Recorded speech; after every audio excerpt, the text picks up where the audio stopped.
If you're looking to grow your podcast impact, increase the number of people listening to the show, or just doubling the amount of plays per listener, these 5 practical strategies to increase podcast download numbers are just what you need to grow your show. Welcome to episode 4 of our Summer Spark series, where I'm giving you very practical advice that you can take on and implement right away, mindset shifts that you need to consider in order to grow the show, but also new ways to use your podcast so you connect deeper with your community.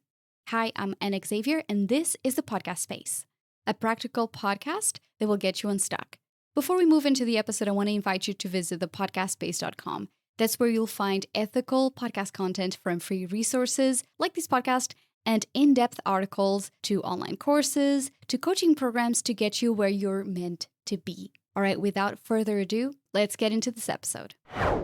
All right, my friend, getting more podcast downloads does not need to be complicated. And we're going to go over these 5, but the first one is having a running list of all your podcast episodes in just one location. And you're thinking, why are you mentioning this?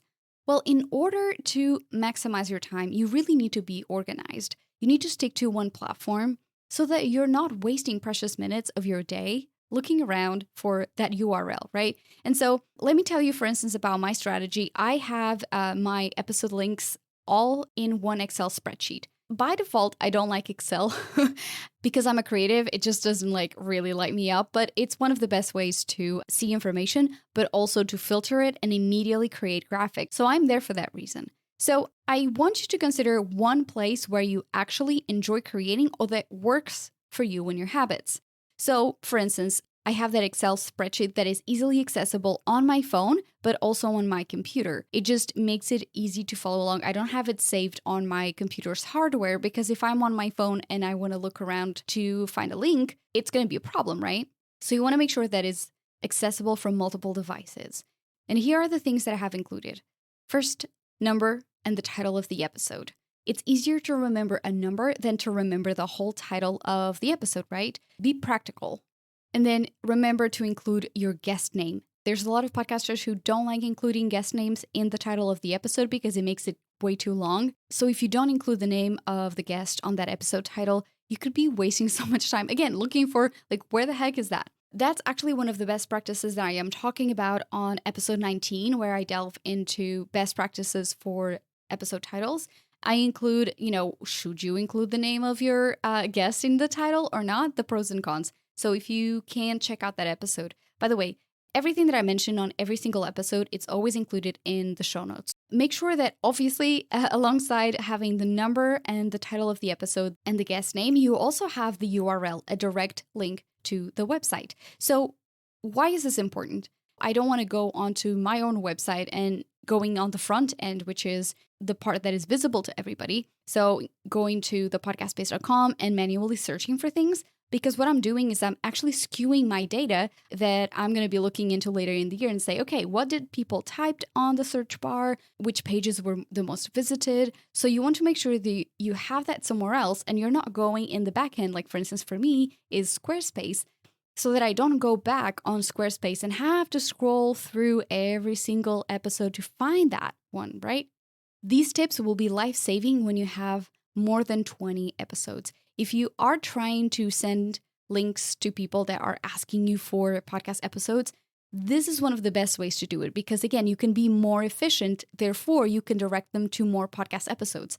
At some point, I was working with a podcaster who just told me oh, I just have 10 episodes. I don't have a log of my podcast episodes. So again, if you don't know where things are, you cannot use an episode more than often because you're just thinking about the hassle that's going to be to access that data, right? All right, number 2. Promote previous episodes whenever possible. And I do this on every single episode, or at least I try to. Pretty much, I would say 95% of the episodes that I release, I always refer to another podcast episode that you need to listen to. And I've done this just earlier when I was talking about episode 19. I would not be able to remember exactly which episode it was, but I had it on my handy dandy list. So I actually did this in real time as I was preparing for this episode. So again, craft the experience that guides your listener through the content that you're releasing. And what this will do is 2 things. 1, you're not repeating yourself because you don't need to talk about the same thing over and over again, but you need to curate that experience for the listener. You say, hey, okay, here's a tidbit about that piece of information, here's a tidbit about that one thing that I'm talking about. For more, go to this episode, instead of having to constantly break down every single element of that one specific thing. What that also does is that you're not increasing the size of the episode for absolutely no reason. People are busy. The more concise the episode can be, the better. Micro episodes are super popular, but also episodes that are up to about like 22 minutes are really good size for people to consume throughout their journey. So make sure that whenever you're creating content, you're not making the episode longer than it needs to be. A longer episode takes you more time to edit, to research, and go through the show notes. So be practical. So an effective way to do this is to use themed episode playlists. Spotify has a feature where you can create Spotify playlists. On YouTube, you can also create those and go through the theme. So for instance, if I wanted to create a playlist, I could probably look into creating one that I know you're going to be looking for. So for instance, ways to increase your episode downloads, or become a better host, or about creating content ideas. These are things that I know you would be already looking for. So I just create content that helps you navigate the amount of content that I have in order for you to have that information faster.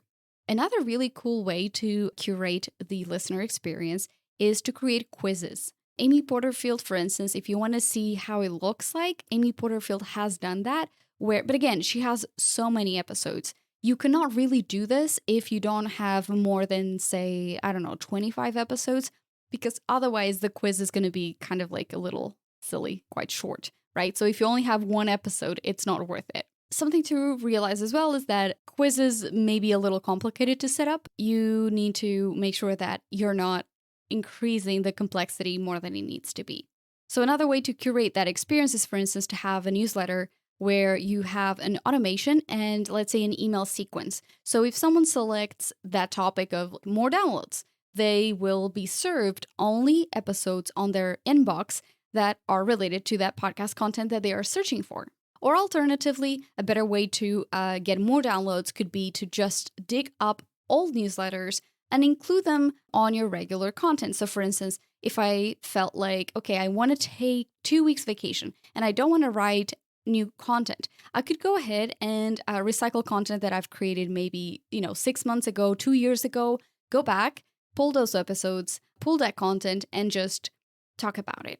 And then within the promoting previous podcast episodes whenever possible on social media.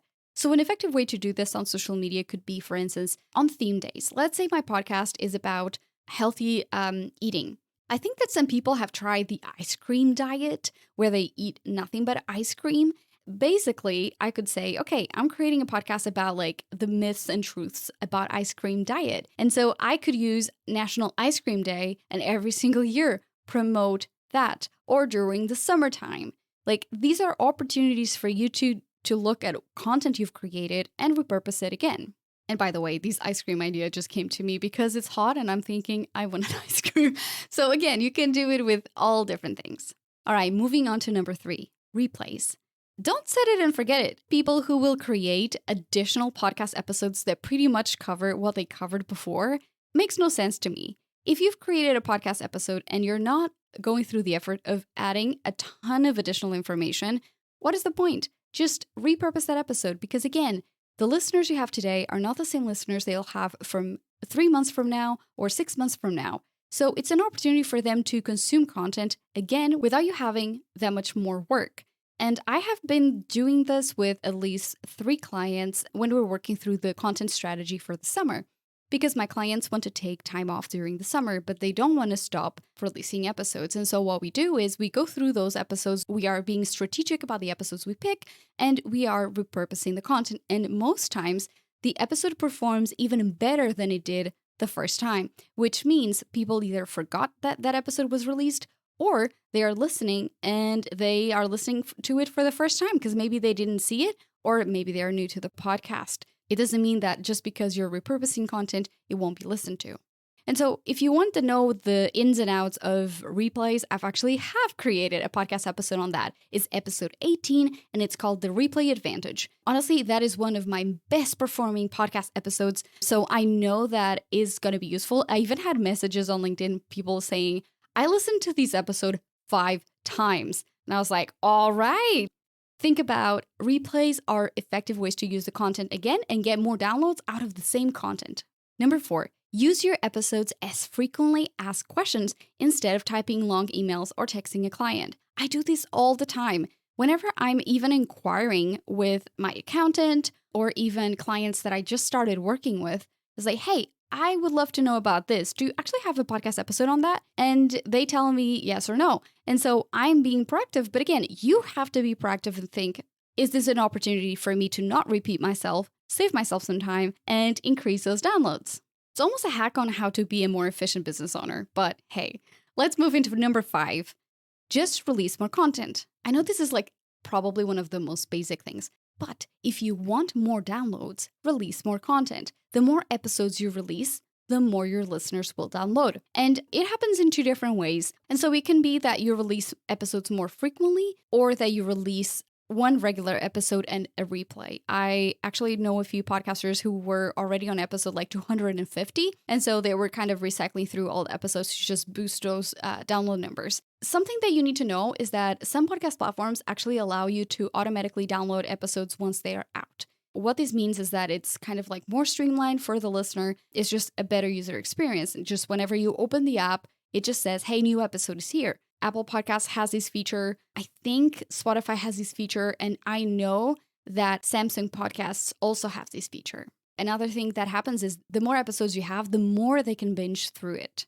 And this is something that I also noticed. Every single month, I keep having more and more downloads because people will listen to one episode and think, oh, that was so good. I want to listen to the episode she mentioned on the episode. Or they'll think, oh, okay, I'm not too sure I understand this one concept that she has. I wonder if she created another podcast episode on this topic. The better content you create, the more you're going to incentivize this binging.